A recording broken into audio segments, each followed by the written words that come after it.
सब भक्ति शास्त्र में गिनती कराते हैं। ये विभूति शुरू हो जाता है दिव्यात्मा विभूतया खतम विद्यावाम योगी 18 भगवान उवाच from sloka 19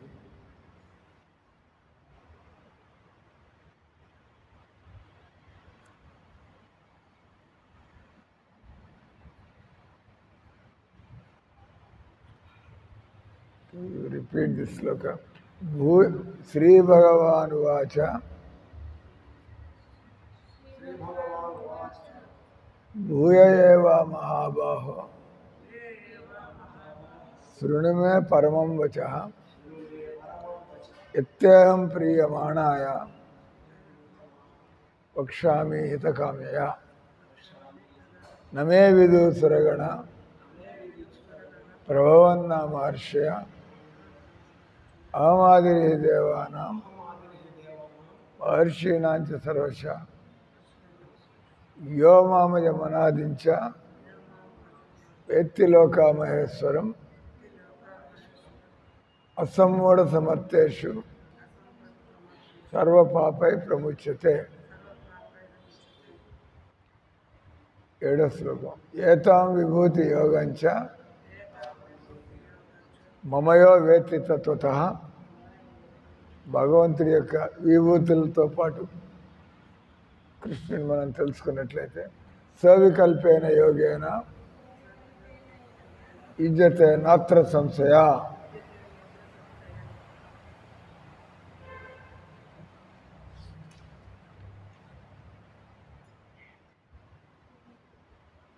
ఎంత విన్నా కూడా ఇది కూడా శ్లోకం 18 ఎంత వింటున్నా కూడా కృష్ణుడి గురించి ఎప్పటికీ మనకి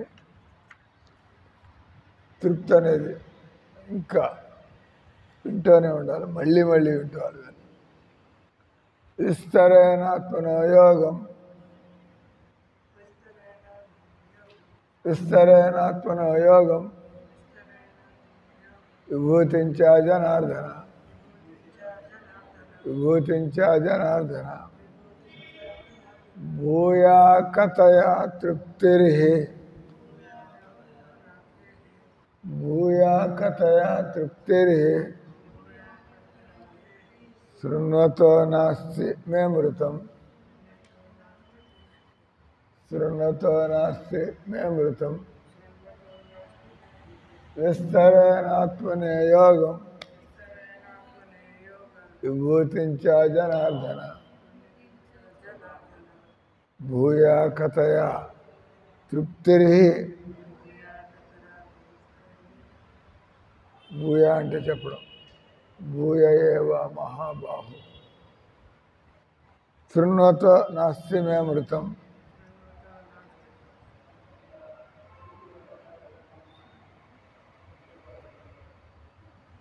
కూర్చో. విస్తరేణాత్మ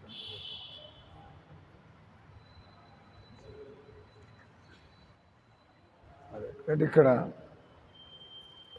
మనం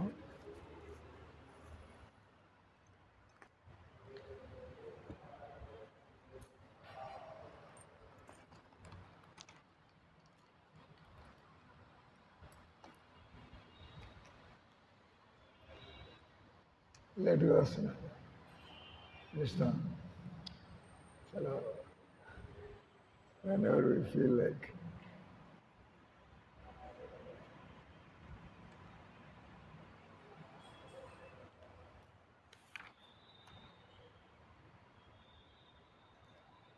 ఇక్కడ ప్రారంభమైంది భగవంతుడి విభూతులు. ఏ శ్లోకం నుంచి అన్ని ధర్మాల్లో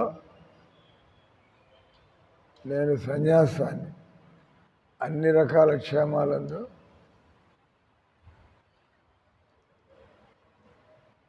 అది మనం ఎన్ని ధర్మాలు మాట్లాడినా వెరీ నైస్. ఇది 10వ అధ్యాయంలో నోట్ చేసుకోండి. సొంత భగవద్గీత అది మందిరందా మీదా? 10వ అధ్యాయం భగవద్గీతలో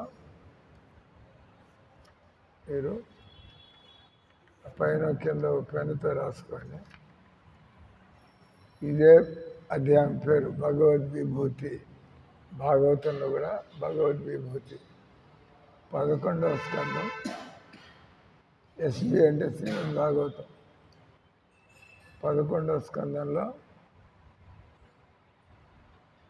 16వ అధ్యాయంలో ఇక్కడి నుంచి 26 నుంచి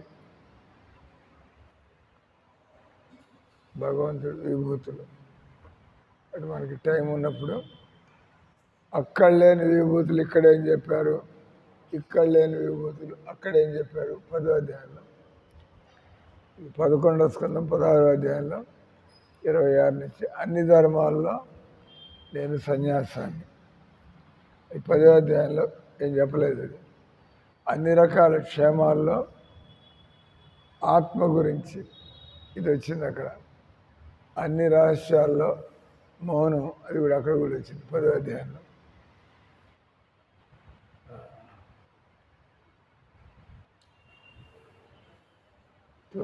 మిథునాలలో అదే అదే సెక్స్ లైఫ్ పురుగుల మధ్య జంతువుల మధ్య. కానీ భగవంతుడు తమాషాగా ఒక్కొక్క కుక్కలు ఎట్లా కలుసుకుంటాయి, పిల్లులు ఎట్లా కలుసుకుంటాయి, నెమళ్ళు, జింకలు, రకరకాల పక్షులు. అంటే బ్రహ్మదేవుడు ఆయన అదే పని రకరకాల జంతువుల్లో రకరకాల పద్ధతుల్లో అంటే అన్నాడు మిథునం వల్ల బ్రహ్మను.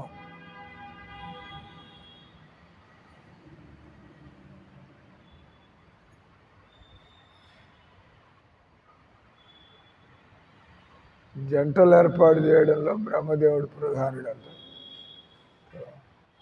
తర్వాత నిన్న మళ్ళీ అహం యుగానాంచ, యుగాల్లో కృతయుగం సత్యయుగం అన్నాడు.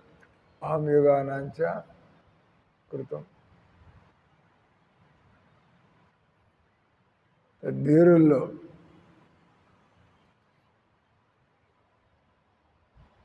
మామూలుగా బలం ఉన్నవాడు మనసు మన నిద్ర ప్రారంభమైందా నిలబడా. నువ్వు రోజు క్లాసులో నిద్రపోతే ఇంక నేర్చుకునేది అది నాకు అర్థం కావట్లే. ఏం చేస్తుంటావు మంగళవారం నిద్ర నుంచి అప్పుడు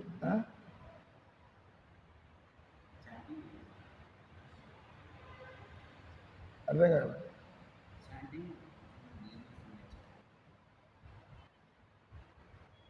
నిద్రపోతే ఉంటే క్లాసులో నిద్రపోతే ఇంక లెక్చర్లు ఏమిటంటే రూమ్లో కూర్చుంటే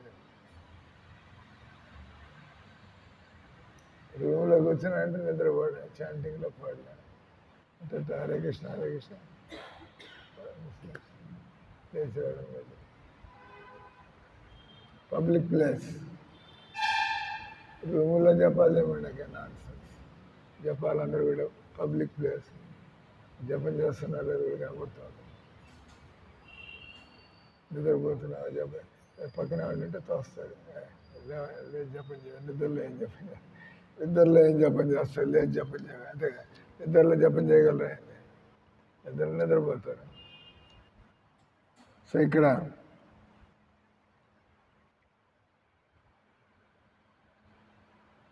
యుగాలలో కృతయుగం అది కూడా ఈ 10వ అధ్యాయంలో లేదు.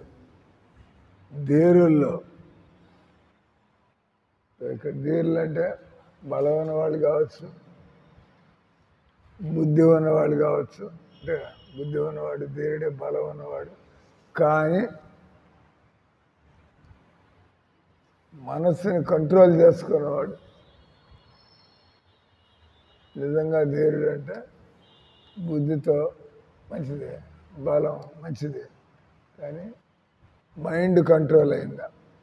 ధీరాణాంచ దేవలోసిత, ఇద్దరు దేవలుడు అసితుడు, ఈ రెండు పేర్లు మళ్ళీ ఇదే 10వ అధ్యాయంలో కూడా మళ్ళీ అర్జునుడు కృష్ణుడిని మీరు దేవుడు అంటూ, అర్జునుడు కృష్ణుని దేవుడు అంటే నేనేగా చెప్పింది, అసితో దేవలో వ్యాస పరబ్రహ్మ అర్జున ఉవాచ పరబ్రహ్మ పరంధామ పవిత్రం పరమం భవం పురుషం శాశ్వతం దివ్యం ఆదిదేవం అజం విభు ఆహుస్తా ఋషయ సర్వే దేవర్షి నారద అసితో దేవలో వ్యాస. ఆయన ఒకళ్ళ పేరు నారదుడు, వ్యాసుడు, అసితుడు, దేవలుడు. ఇక్కడ కూడా ఇక్కడ దేవలుడు అసితుడు, అసితో దేవలో ఇక్కడ దేవలో అసిత. స్ట్రక్చర్ మారిందంటే వాళ్ళిద్దరే వస్తున్నారు మళ్ళీ.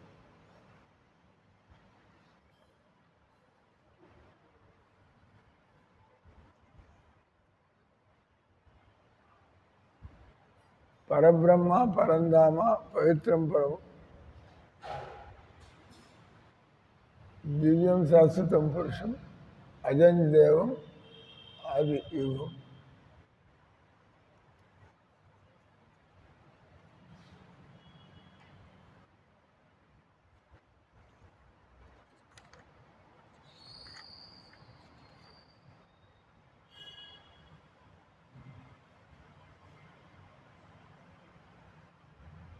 ఋషులందరూ కూడా దేవఋషి నారదుడు మరియు అసితుడు, దేవలుడు, వ్యాసుడు.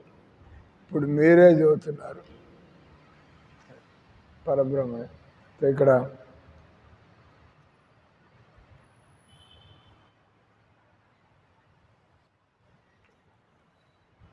కవీనాం ఉసనా కవి, మళ్ళీ ఇది కూడా అక్కడ కూడా వచ్చింది. ఆధ్యాత్మిక జ్ఞానాన్ని ఎరిగిన కవులు శుక్రాచార్యుడు.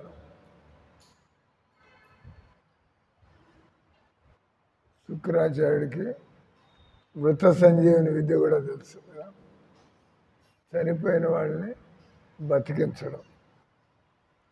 శుక్రాచార్యుడు వీళ్ళకు కూడా వచ్చు కదా. దేవ వైద్యులు అశ్విని కుమారులు వాళ్ళిద్దరు కూడా చనిపోయిన వాళ్ళని బతికించవచ్చు. నేను వాళ్ళు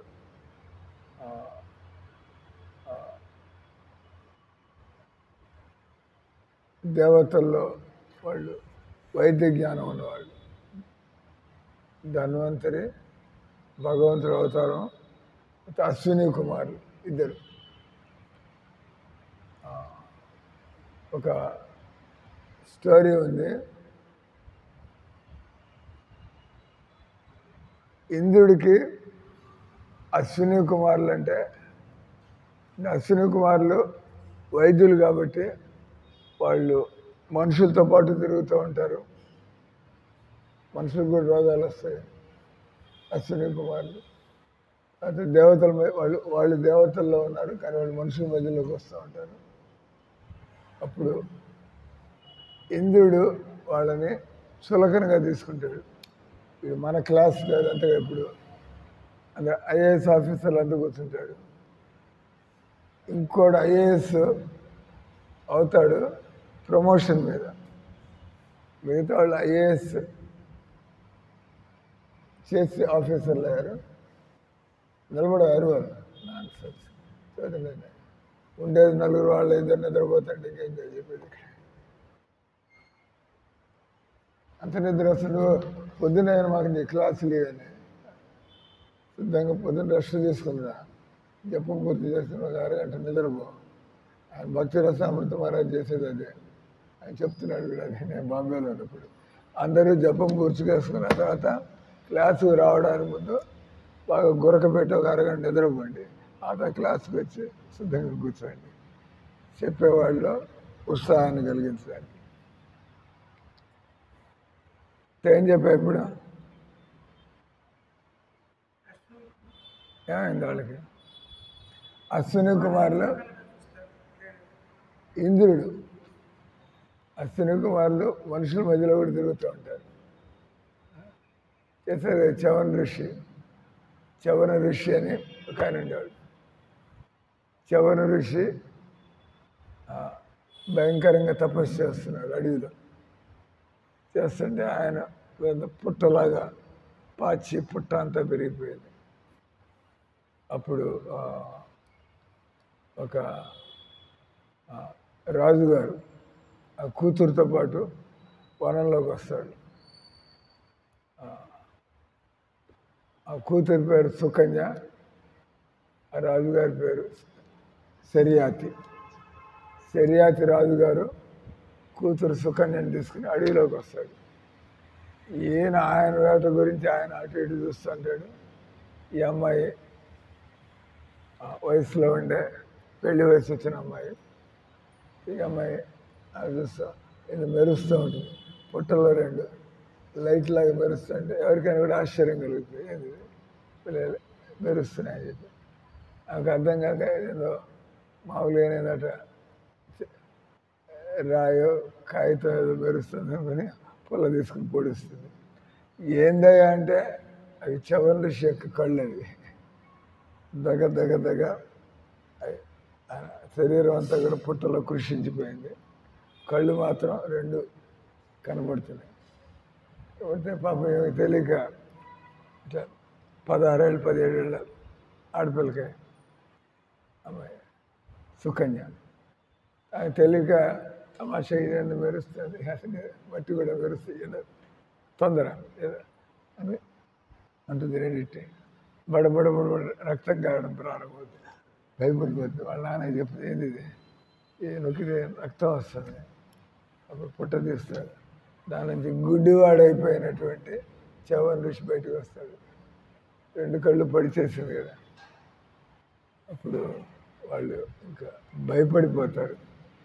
ఈ చేసిన ఆయన పాపం ముసలాడు గుడ్డివాడైపోతే ఎవరు చూసుకుంటారు? అప్పుడు ఈ రాజా శర్యాతికి ఇంకా ఏం చేయాలో తెలియక మిమ్మల్ని గుడ్డి వాళ్ళని చేసినటువంటి నా కూతురునిచ్చి పెళ్లి చేస్తాను, బతుకంత సేవ చేసుకుంటుంది మీకు, ఎందుకంటే మీరు గుడ్డి వాళ్ళు అయ్యారు కాదు. ఆ అమ్మాయి మంచి కుటుంబంలో పుట్టింది కాబట్టి మంచి రాజా ఋషుల కుటుంబంలో. వెంటనే తను చేసిన తప్పుకి నాకు ఇదే పనిష్మెంట్గా ఉండాలి. నాకు గుడ్డివాడు మొగుడైనా పర్వాలేదు, నాకు ముసలివాడు మొగుడైనా పర్వాలేదు, నేను ఒక గొప్ప ఋషి జీవితంతో చెలగాటం ఆడాను కాబట్టి ఆ వెంటనే రాజీ పడిపోతుంది సుకన్య. రాజీ పడి పెళ్ళికి ఇంకా ఆయన తపస్సు చేసుకుంటూ ఉంటాడు. ఏ పని ఆయనకని ఏర్పాటు చేయడం, స్థలాన్ని శుద్ధి చేయడం, నీళ్లు తీసుకురావడం అంతా చూసుకుంటూ ఉండడం. ఇంకా కుటుంబ జీవితం లేదు, పాడు లేదు. ఆయన ముసలాడు, ఏం వయసులో ఉంది, పనికిరాదు కాంబినేషన్. ఆయన తపస్సు చేసుకుంటుంటే అప్పుడు ఆ ప్రాంతానికి అశ్విని కుమారులు వస్తారు. అశ్విని కుమారులు ఈ సుకన్యను చూడంగానే వాళ్ళు మనసు కాస్త ఈ అడవిలో ఇంత అందంగా ఉండే అమ్మాయి, ఈ అడవిలో ఇంత అందంగా ఉండేటువంటి అమ్మాయి అని చెప్పి వాళ్ళిద్దరూ నువ్వు మమ్మల్ని పెళ్లి చేసుకోవచ్చు కదా. చీ అదిగా నాకు ఆల్రెడీ పెళ్ళి అయిపోయింది, నాకు భర్త ఉన్నాడు. భర్త అంటే మీరు ఆ విధంగా తప్పుగా మాట్లాడమాట. ఎవడిని భర్త అంటే ముసలాడు, ఆయన ముసలాయన ఆయన ఏం చేస్తాడు, మాతోనే ఉండొచ్చు కదా అంటే మళ్ళీ అంటే మీరు దేవతా వైద్యులయ్యండి ఈ విధంగా మాట్లాడడం తప్పు కదా. పరాయి వాడి పెళ్ళాన్ని మీరు ఈ విధంగా ఆశించడం మామూలు వాళ్ళైతే ఓ దేవతలు మొగుళ్ళు దొరుకుతుంటే మామూలుగా ఆడవాళ్ళు పారిపోతారు. అంటే దేవతలు ఎందుకు వచ్చి మిమ్మల్ని పెళ్లి చేసుకుంటా అంటే వద్దంటారే, అంతకంటే ఏం కావాల్సి. భక్తులు అయితే వద్దంటారు. భక్తులు కాని వాళ్ళు ఎవడో వదిలిపెట్టుకుంటాడు. ఏదో ఒకటి అనుభవించాలి కదా జీవితంలో. మనకి భక్తి ఆనందం లేకపోతే ఇంకో ఆనందంలోకి పోవాల్సిందే. అంటే ఈ సుకన్య ఆమె పాతివ్రత్యాన్ని నమ్ముకుంది. అసలు నాకు పెళ్ళి అయిపోయింది, ఆమెకు కావాల్సిన అంటే ఆమెకు మోక్షం కావాలి. సంతానం కావడం కంటే, ఆమెకు సంసార భోగాల కంటే నాకు యోగ్యుడైన మొగుడు దొరికాడు కాబట్టి ఆయనకి సేవలు చేసుకోండి. ఈ చావు పుట్టుక నుంచి ఈ తాత్కాలికమైనటువంటి సంసారం చేసి బయటికి పోతే ప్రశాంతంగా ఇంకా మంచిది అనుకుంటారు. నాకు వయసులో ఉన్న మొగుడు దొరకడం కంటే ఒక ఋషి ముని, చవన ఋషి నా జన్మ తరిస్తే satisfied. Sukanya is very satisfied. గుడ్డి ముసలి భర్తతో అరివారు నిలబడుకుని నిద్రపడి నేర్చుకుంటున్నాను. నడవే ఇట్లంతా రోజు ఇటు చేయడానికి లేదా? రోజు ఇదే పని అయితే ఇంకేం చేయాలి నీతో? ఇప్పుడు రూమ్లో నిద్రపోవచ్చు. మన క్లాసులు ఏంటి మనకు అక్కర్లేదు సార్. ఆలోచించగా అరివారు నువ్వు ప్రశాంతంగా ఏ టైంలో నిద్రపో. క్లాస్కి వచ్చినప్పుడు నిద్రపోమాక. కావాలంటే జపం చేసుకునేప్పుడు కూడా నిద్రపో. వాళ్ళ జపం ఎప్పుడు చేసుకుంటే ఉండేది ముగ్గురైనా నిద్రపోతుంటే మాట్లాడేవాడికి ఏమనిపిస్తూ ఉంటుంది. ఒకరోజు పర్వాలేదు, 2 రోజులు పర్లేదు, రోజు ఇదే భాగవతం అయితే. సో ఏం చదువుతున్నా అంత పోయింది, ఎగిరిపోయింది. నీ భాగవతం ప్రారంభకి అడిగిపోయింది. కాబట్టి ఈ సుకన్య ఆమె ఏం ఫీల్ కావట్లా. నాకు ముసలాడు మొగుడుగా దొరికాడేంది, నాకు గుడ్డాడు దొరికాడేది మొగుడుగా. అంటే ఆమె ఎంతో సంస్కారం ఉన్నటువంటి స్త్రీ. ఆమె అనుకుంది చక్కగా నా జీవితం, మానవ జీవితం ధన్యం అవుతుంది, నాకు నేను భగవత్ ప్రాప్తిని పొందగలుగుతాను. అశ్విని కుమార్ సంతోషపడ్డాడు. ఎలాంటి మనసులో ఎలాంటి ఇంత అందగాళ్ళైనటువంటి దేవతలైనటువంటి యోగ్యులైనటువంటి వాళ్ళు అడుగుతున్నాడు. ఆ మనసు ఏమీ చెలించలేదు. వాళ్ళు సంతోషపడ్డారు. ఇది ఆడదంటే ఎదురా అని చెప్పి వాళ్ళకి సహాయం చేయాలి, వాళ్ళకి బుద్ధి పుడుతుంది. ఆల్రైట్, నువ్వు నీ భర్తను ఎంత నమ్ముకున్నావు కాబట్టి నీ భర్తని మేము మళ్ళీ ఆయన యవ్వన రూపాన్ని ప్రసాదిస్తాం నీ భర్తకి అని చెప్పి ఆయన తీసుకెళ్ళి, కానీ ఒక పరీక్ష పెడతారు. ఈమె నిజంగా పతివ్రత కాదో తెలుసుకోవడానికి. ఏమంటాడు, నీ భర్తని మేమిద్దరం ఒక దాన్ని ఏమంటారు కాయకల్ప చికిత్స రసాయనం, ఇద్దరం ఆయన్ని ఆ ముసలాయన్ని తీసుకెళ్ళి దానిలో ఆ రసాయన దీనిలో నుంచి బయటికి తీసుకొస్తాం. అప్పుడు మేము ముగ్గురం ఒకే రకంగా కనపడతాం. ఆయన అప్పుడు నువ్వు నీ మొగుడిని గుర్తించగలిగి తీసుకుంటే ఏమో కొద్దిగా గుండె కొద్దిగా గుర్తుపట్టగలం లేదా అబ్బాయి.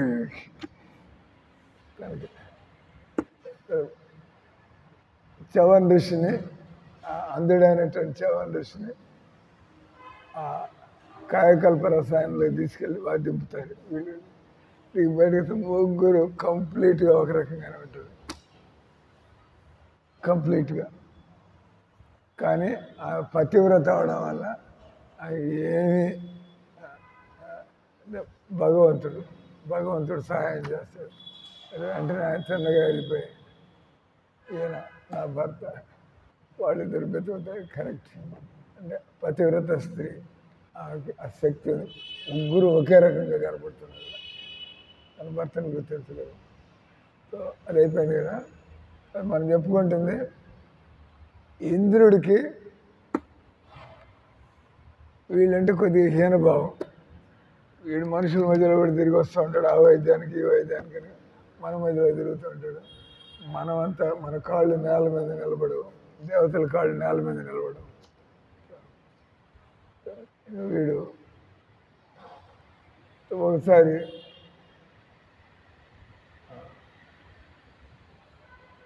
యజ్ఞం జరిగినప్పుడు అందరికీ దాన్ని అంటారు సోమరసము, అందరికీ యజ్ఞ భాగాలు ఇస్తారు దేవతలకి. ఆ రకంగా ఇంద్రుడు వీళ్ళిద్దరికీ ఇయ్యద్దు అని చెప్పి, వీళ్ళ అంత గొప్ప కేటగిరీ కాదు, వీళ్ళకి మాక ఈర్ష్య. కానీ ఆయన యజ్ఞం చేసిన ఆయన ఈయన ద్వారా లాభాన్ని పొందాడు కాబట్టి ఈ అశ్విని కుమారుల ద్వారా లేదు నేను వీళ్ళకి కూడా ఇవ్వాల్సింది. అప్పుడు వాళ్ళకి అర్థమవుతుంది వీళ్ళ తపోశక్తి ఇందులో గమ్మునైపోతాడు. దానికి సంబంధించిందే ఇంకో చిన్న, మీరు దదీచి ముని ఆయన గురించి వినే ఉంటారు.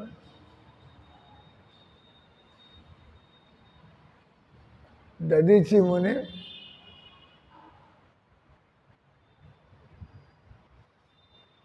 అశ్విని కుమార్ బ్రహ్మజ్ఞానం అంటే అంతిమ జ్ఞానం. బ్రహ్మజ్ఞానాన్ని పొందాలని అశ్విని కుమారులకు వైద్య విద్య అంతా వచ్చు. కానీ బ్రహ్మజ్ఞానం ఏ రకంగా మనం అమరత్వాన్ని పొందాలి, వాళ్ళకి నేర్చుకోవాలని ఉంటుంది.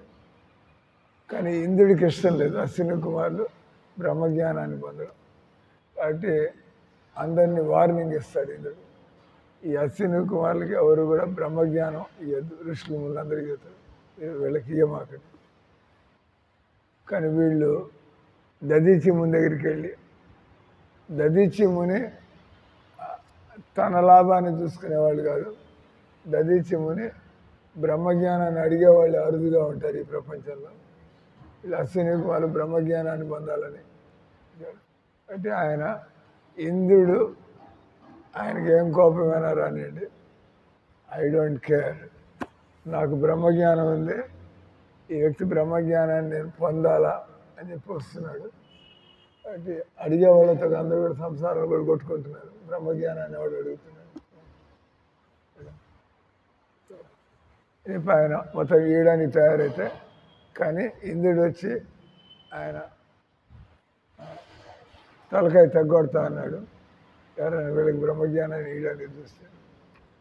అందుకని ఏం చేస్తారు, అశ్విని కుమారులు వాళ్ళు వైద్యులు కాబట్టి ముందరే ఆయన నిజమైన తలకాయ ఈ దదీచి ముని యొక్క తలకాయని వేరు చేసి దాని మీద అశ్వం యొక్క అశ్వశిర అంటారు, అశ్వశిరాన్ని పెడతాడు.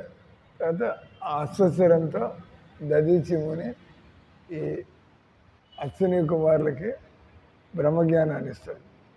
ఇలా ఇంద్రుడి కోపం వస్తుంది, వీడు మళ్ళీ తలకాయ మార్చుకొని మళ్ళీ ఎటు చేస్తాడు చెప్పి తీసి పారేస్తాడు. తీసి పారేసి కోపంతో వెళ్ళిపోతాడు, కట్ చేసి. ఆ తర్వాత వీళ్ళు ఆయన యొక్క నిజమైన తలకాయ ఉంది కదా, దాన్ని తీసుకొచ్చి సర్జరీ అశ్విని కుమార్ మళ్ళీ అదతికిస్తాడు. దానివల్ల దదీచి ముని మళ్ళా పునర్జీవితులు అవుతాడు. అంటే ఇంద్రుడు దదీచి మునికి ఎంత హాని చేశాడు కదా. కానీ ఒకసారి వృత్తాసురుడు ఆయన ఒక రాజా చిత్రకేతు అనే రాజు, ఆయన ఎంతో తత్వసంపన్నుడు, పార్వతీదేవి శాపం వల్ల ఆయన రాక్షసుడిగా జన్మించాల్సి వస్తుంది. వృత్తాసురుడు అంటే వెరీ పవర్ఫుల్, ఆయన ఆల్మోస్ట్ భాగవతుడు. కానీ కొద్దిగా ఆ పార్వతీదేవికి ఏం బుద్ధి పుట్టిందో ఇంత గొప్ప భక్తుడు కూడా ఆయన శపిస్తుంది, నువ్వు రాక్షస జన్మత్వం అని చెప్పి. ఇప్పుడు భక్తుడు రాక్షస జన్మత్వం బ్రహ్మ రాక్షసులు అంటారు, వెరీ పవర్ఫుల్. భక్తులు రాక్షసులు అయినట్లయితే వెరీ పవర్ఫుల్ కదా, బ్రహ్మ రాక్షసుడు. అటు వృత్తాసురుడు ఇంద్రుడి యొక్క వజ్రాయుధం కూడా ఏం చేసుకోలేదు. ఇంద్రుడు ఆ కుర్చీ కింద దాక్కుని ఆల్మీర వెనకాల వృత్తాసురుని తప్పించుకోవడానికి నీకు గెలిచే అవకాశం అది ఆయన చూస్తేనే హడలు. అప్పుడు ఇంకా ఇంద్రుడు వాళ్ళ మిగతా దేవతలందరినీ తీసుకొని ఉపేంద్రుడు వాళ్ళందరూ తీసుకెళ్ళి ఆయన దగ్గరికి వెళ్తారు. బ్రహ్మదేవుడికి మా సమస్య ఇది, మాకింత పెద్ద పోస్టులు ఉన్నా కూడా ఈయన వస్తున్నాడంటే మేమంతా అటు ఇటు ఇంక మా బతికేది మేము ఎలకల్లాగా బతుకుతున్నాం, మమ్మల్ని కొద్దిగా కనికరించండి అంటే అప్పుడు ఆయన ఏమంటాడు,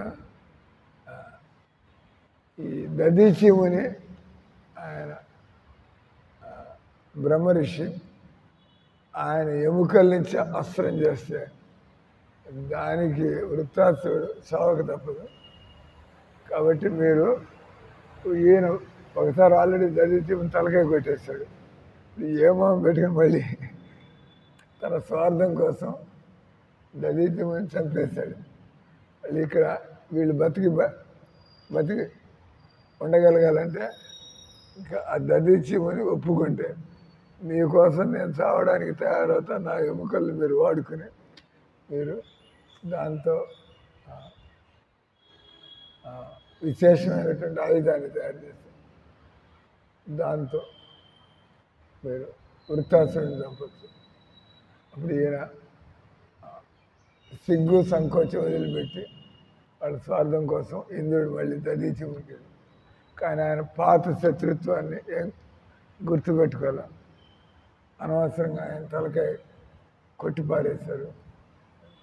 అది అనుకుంటే ఆయన ఏమంటాడు, ఈ శరీరం ఈ రోజు రేపో పోతుంది, ఈ శరీరం ఈ రోజు రేపో పోతుంది, ఈ శరీరం 10 మందికి ఉపయోగపడితే ఎవరైతే ప్రాణం కోసం తహతహలాడుతున్నారో అంటే నా శరీరం ఇతరులకి సంతోషాన్ని కలిగిస్తే, ఇతరుల్ని బతికించగలిగితే ఒక మంచి పని. రాక్షసుని భగవంతుడి యొక్క ఇష్ట వృత్తాసుడు చనిపోతే ఆయన ఇంద్రుడికి రాజ్యం వస్తుంది, వృత్తాసుడికి భగవద్ లోకంలో ప్రవేశిస్తాడు. ఆయన ఆల్రెడీ భక్తుడు. చనిపోయిన తర్వాత వెంటనే ఆయన వైకుంఠానికి వెళ్ళిపోతాడు. ఇంద్రుడికి మళ్ళీ అదే బతుకు, మళ్ళీ ఆల్రెడీ వైకుంఠం ఇంతకుముందు భయపడుతూ బతుకుతున్నావు, మళ్ళా ఇంద్రలోకంలో నువ్వు బతుకు. సరే ఆయన ఏమంటాడు, ఈ శరీరం చాలా తాత్కాలికమైంది, మనం దీంతో త్యాగాలు చేసినా చేయకపోయినా చావడం మాత్రం ఖాయం. కాబట్టి మనం 10 మందికి ఉపయోగపడే విధంగా చనిపోతే అది ఒక రకం, అది ఒక తృప్తి అని చెప్పి ఆయన ఇంద్రుడు తనకు చేసినటువంటి హాని ఇదంతా కూడా ఆయన ఏం పట్టించుకోకుండా ఆయన మళ్ళీ మీరు నన్ను చంపి నా ఎముకల్ని తీసుకొని మీరు ఆయుధాన్ని తయారు చేస్తారు. అరంగా ఇంద్రుడు ఆయన దధీచిముని చంపి ఆయన ఎముకలతో అస్త్రాన్ని అప్పుడు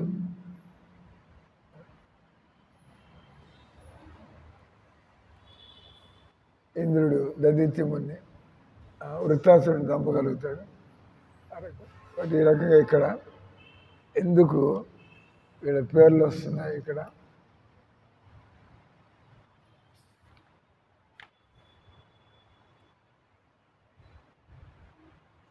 మనం ఇక్కడ చదువుతుంది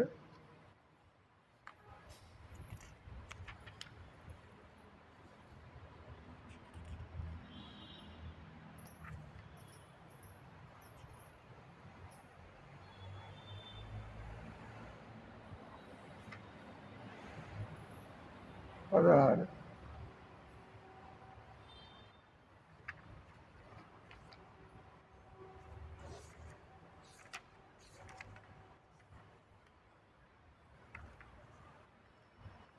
ముప్పై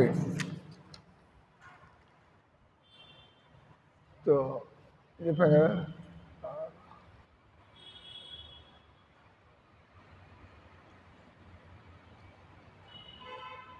కాలచక్రాల్లో సంవత్సరం గిర్ర తిరుగుతూ ఉంటుంది.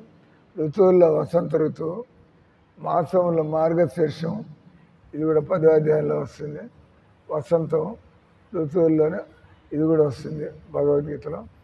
నక్షత్రాల్లో అభిజిత్, ఇది 10వ అధ్యాయంలో రాదు, ఇక్కడ భగవద్ విభూతుల్లో. యుగాల్లో సత్యయుగం, దేరుల్లో అది కూడా చెప్పుకున్నాం. అసురుడు మరియు దేవరుడు. వేదజ్ఞుల్లో కృష్ణద్వైపాయన వ్యాసుడు, కవుల్లో శుక్రాచార్యుడు. ఇది కూడా, ఈ రెండు కూడా భగవద్గీతలో కూడా వస్తాయి. తర్వాత భగవంతుడు అనే పేరుకి అర్హత కలిగిన వారిలో నేను వాసుదేవుడను, కృష్ణీనాం వాసుదేవస్మి, భగవద్గీతలో కూడా వస్తుంది. తర్వాత పాండవానాం ధనంజయ, అది కూడా వస్తుంది. అక్కడ పాండవానాం ధనంజయ అన్నాడు, ఇక్కడ భక్తులలో ఉద్ధవ నీవే భక్తుల్లో అంటే ఉద్ధవుడు కూడా కొద్దిగా తేడా. అక్కడ అర్జునుడు అన్నాడు పాండవుల్లో, ఇక్కడ భక్తుల్లో ఉద్ధవుడు. కిం పురుషుల్లో హనుమంతుడు, అక్కడ ఆయన అన్నాడు శస్త్రధారులో రాముణ్ణి అన్నాడు. ఇక్కడ కిం పురుషుల్లో అంటే మనుషుల్లాగా కనిపించేటువంటి ఈ కోతుల్లో నేను హనుమంతుడును. విద్యాధరుల్లో సుదర్శనుడు నేను. ఈరోజు శ్లోకం వినండి. రత్నానాం పద్మరాగోస్మి, నేను రత్నాల్లో पद्मरागम। आप लोग हिंदी में सोने में सुहाग बोलते हैं, बोलते हैं ना कभी? सोने में सुहाग बोलते नहीं बोलते हैं? तो బంగారం విలువైంది, దానికి మంచి సుగంధం కూడా ఉంటే ఇంకేం కావాలా కదా. అలాగే మనుషులకి కూడా యోగ్యతలు ఉన్నప్పుడు రత్నాల్లో పద్మరాగము, సుందరమైన వస్తువుల్లో పద్మకోశము, నానా రకాల దర్భల్లో కుశగ్రహాన్ని అంటే రకరకాల గడ్డి ఉంటుంది, రెల్లుగడ్డి,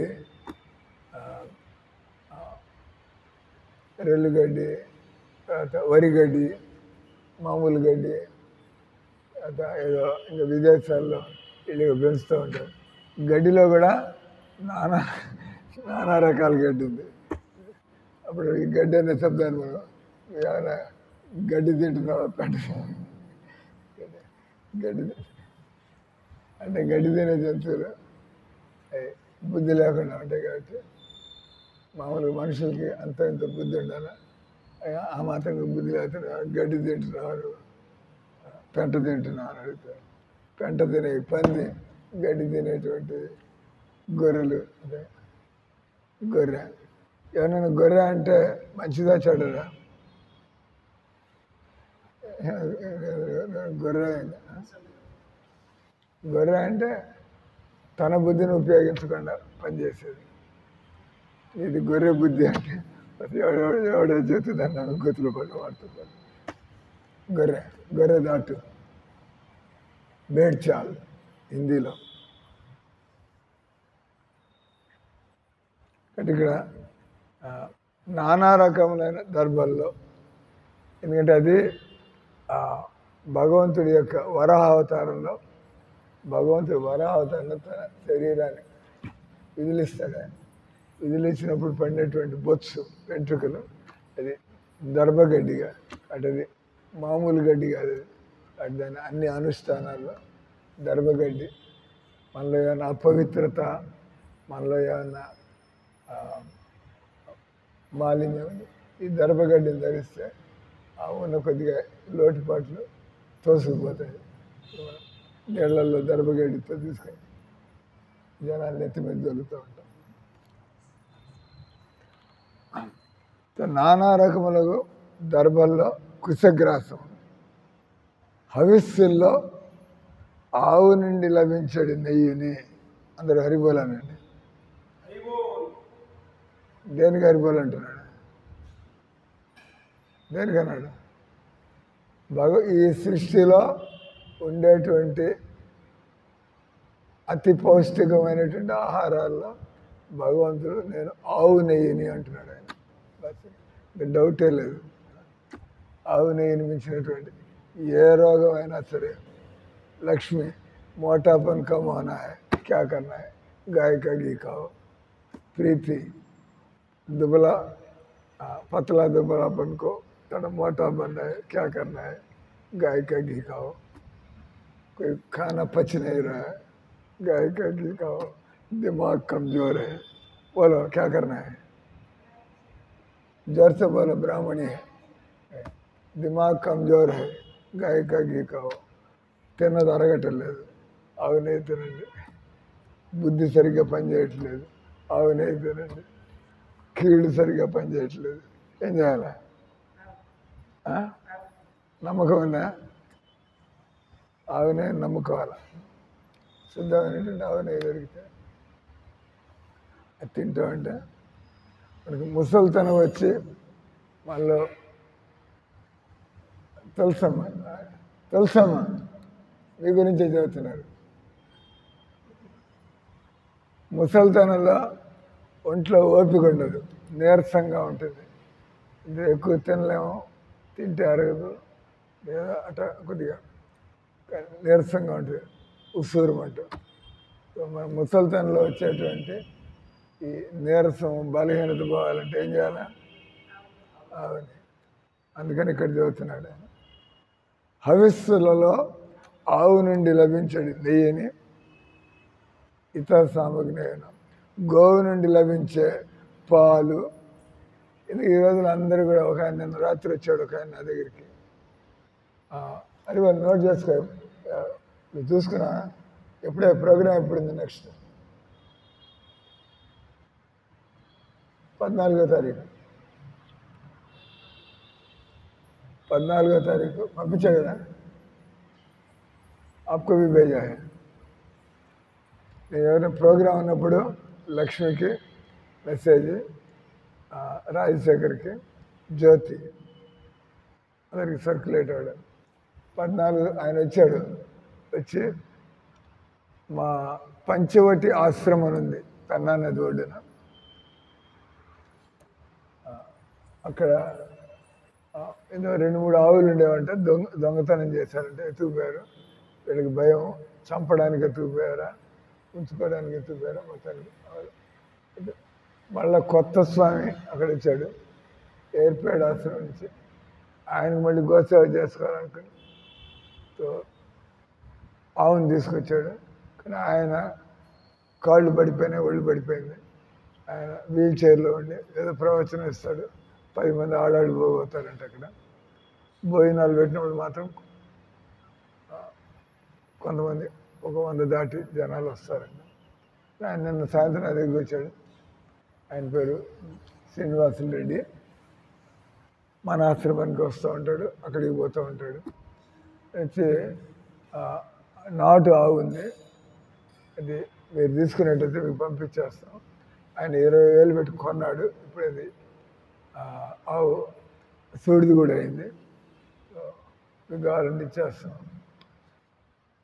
మన ఆవును తీసుకుపోయినా ముందర ఆవును చూడాలా. ఇంతకుముందు ఆశ్రమంలో నేను రాజశేఖర్ ఒక ఐఏఎస్ కాషాయ గుడి నాకు పోయించాం.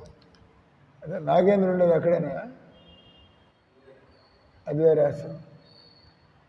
మన టైలర్ నాగేంద్ర ఇక్కడ ఉండేవాడు. అప్పుడు తమాకు తినేవాడు. ఇస్కాన్లో తినడానికి లేదు. ఇక్కడ కొద్దిగా గట్టిగా పనులు చేయాల్సి ఉంటుంది. ఇస్కాన్ మనంతా అంటే టైంకి రావాలా, శుభ్రంగా ఉండాలా, కీర్తనలో అని పని చేయాలి, సేవలు చేయాలి. ఇది ఎందుకు వచ్చినా కూడా అది తిని అనుకున్నంత అనుకుందాం అని చెప్పి ఆయన మమ్మల్ని వదిలేసి, ఎవరు ఇస్కాన్ వదిలిపెడతారా అంటే ఎవడైతే జీవితాన్ని ఇక్కడంతా హెల్ప్ చేస్తారు మీకు.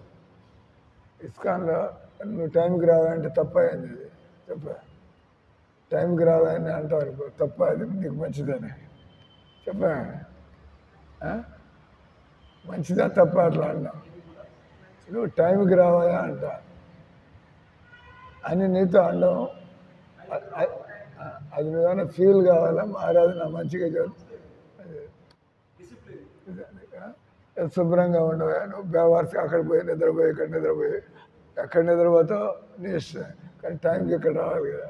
అది లేదు మళ్ళీ, అది ఉండదు మళ్ళీ. ఓ గుడ్డలు ఇప్పేసుకుని చల్లగాల్లో రాత్రికి అక్కడ పడుకోవాలి, కానీ మంగళారతి మాత్రం వచ్చేది లేదు. వచ్చినా కూడా అయిపోతుంటే రావడం. దానికంటే మనం ఆరోగ్యం సుఖంగా నిద్రపోకపోవడం వేరు. నిద్రపట్టకుండా అంటే తెలాలి మంగళ ఎన్ని పద్ధతి. ఏ పనికి దిగామో ఆ పని చేస్తూ ఉండాలి. ఏ పని కోసం మనం దిగామో ఆ పని మాత్రం మనం చేస్తూ ఉండాలి. లేటుగా పోకూడదు, టైంకి వెళ్ళిపోవాలా.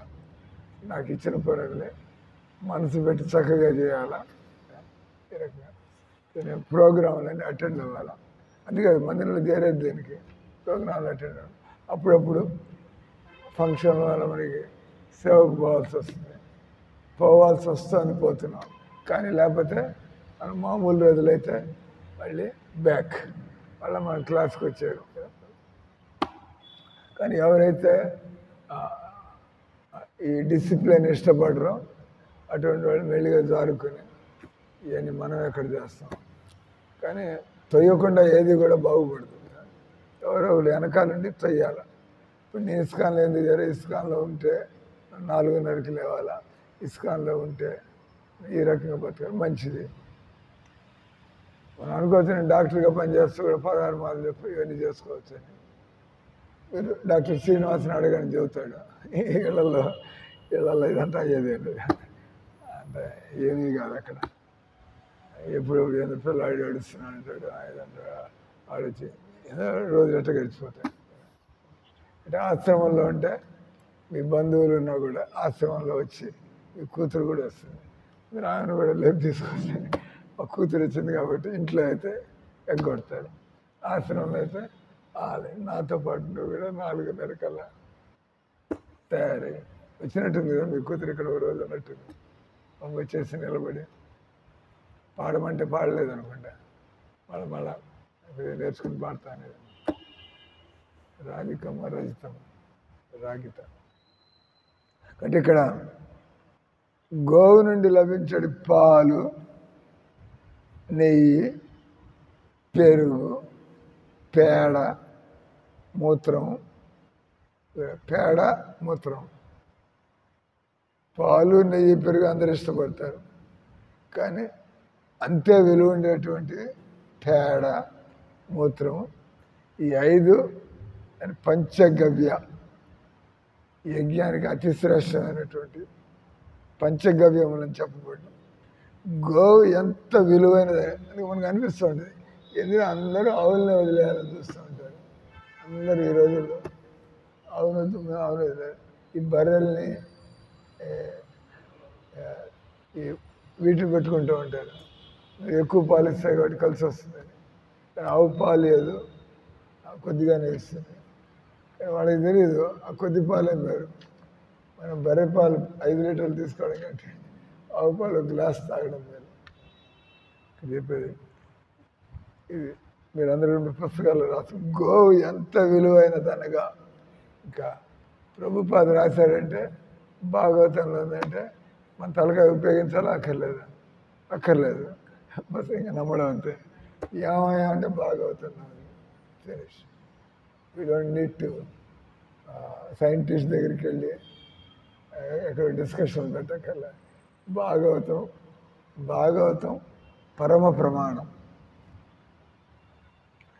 గోవు ఎంత విలువైనదనగా దాని పేడ, మూత్రం కూడా రోగ నిరోధక లక్షణాలని కలిగి ఉన్నవి.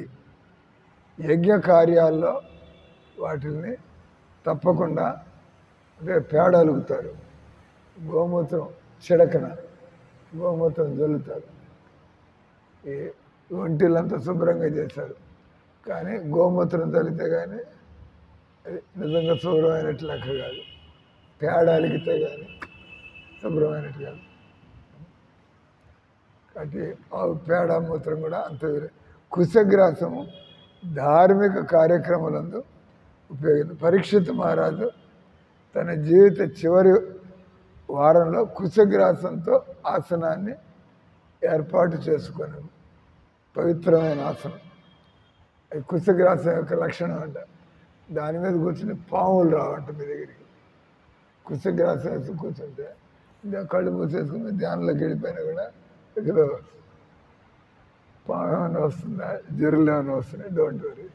అది కుశగ్రాసం చూసుకుంటే అంటే దాని శక్తి దగ్గరికి వస్తే దానికి దూరంగా వెళ్ళిపోతాయి.